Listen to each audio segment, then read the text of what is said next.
La voz de los nadie, difundiendo libertad. Hoy, en La voz de los nadie, economía colombiana al borde. De no cambiar las políticas adoptadas por el presidente Duque, las consecuencias serían devastadoras. Dependencia extranjera, el problema de Colombia. La analista Ruth Gómez nos explica la situación de Colombia. Entrevista especial con nuestra periodista Margarita Sáenz. Buenos días. Nuestra economía está al borde de un descalabro. De no aplicarse políticas certeras, las consecuencias serían letales. Las consecuencias de las medidas adoptadas por el gobierno colombiano reposan sobre los hombros de la clase trabajadora.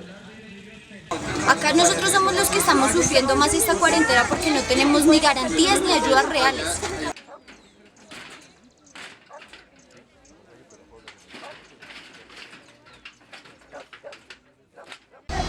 Esta administración no nos da respuestas.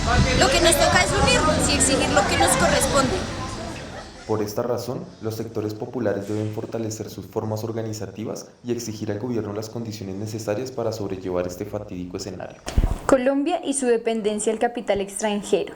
Todo cambio en la economía nos afecta directamente. La economía colombiana es altamente dependiente de los flujos de capital extranjero. Por consiguiente, cualquier inestabilidad de la economía internacional impacta directamente en nuestra economía.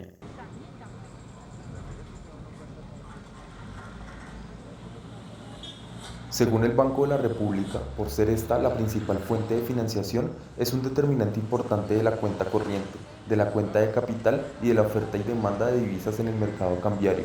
Por esto, hechos como la baja en los precios del crudo y la producción industrial detenida son un golpe directo al bolsillo del país ya roído por la corrupción. Para complementar el tema, nuestra periodista Margarita estuvo en entrevista con la economista Ruth Gómez. Informe especial. Doctora Ruth Gómez, buenos días.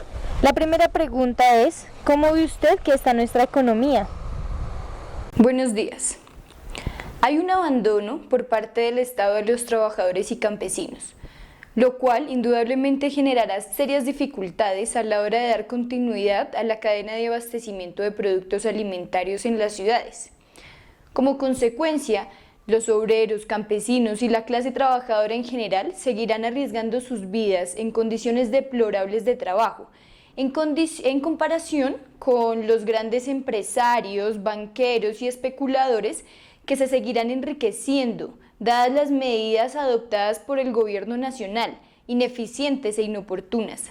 Pero el gobierno y las empresas privadas se han solidarizado en esta crisis. Un ejemplo es Luis Carlos Sarmiento Angulo, quien donó 80.000 millones de pesos para solventar la crisis.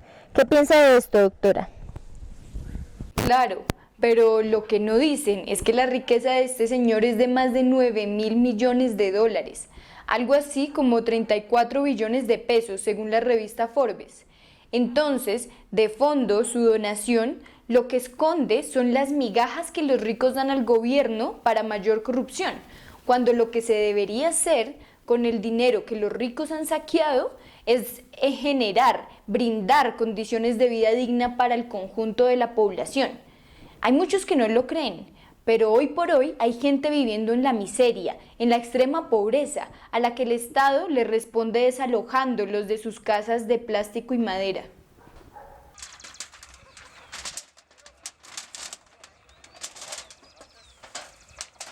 Entonces, ¿cómo considera usted los decretos y las medidas tomadas por el gobierno para enfrentar el COVID-19?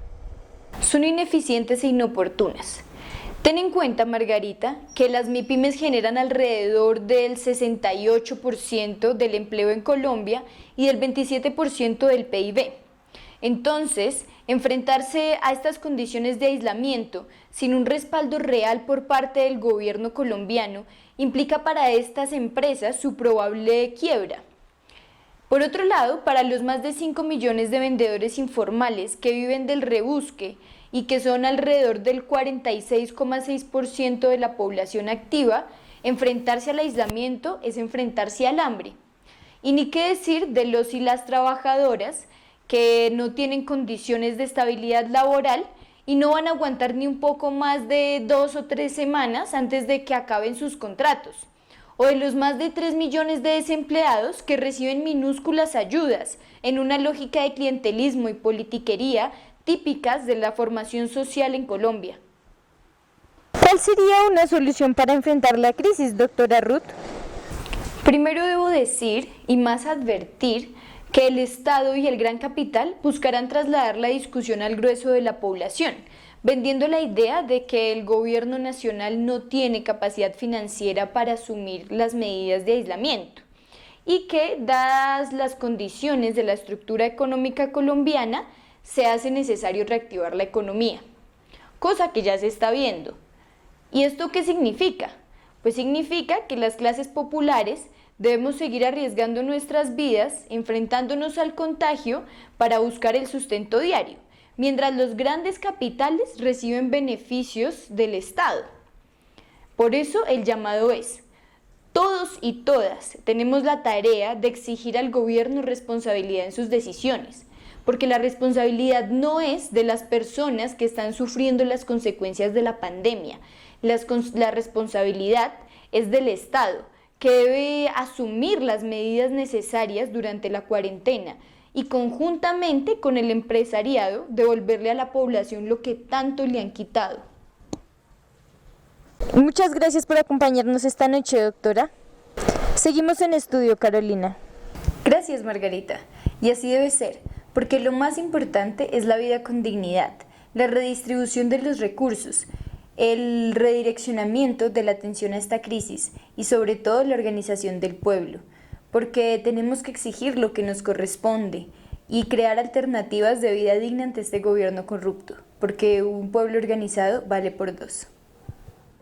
Trabaja y lucha, esta es la ciudad en disputa. La guerra del centavo que es esta, hijo de puta. Trabaja y lucha, esta es la ciudad en disputa.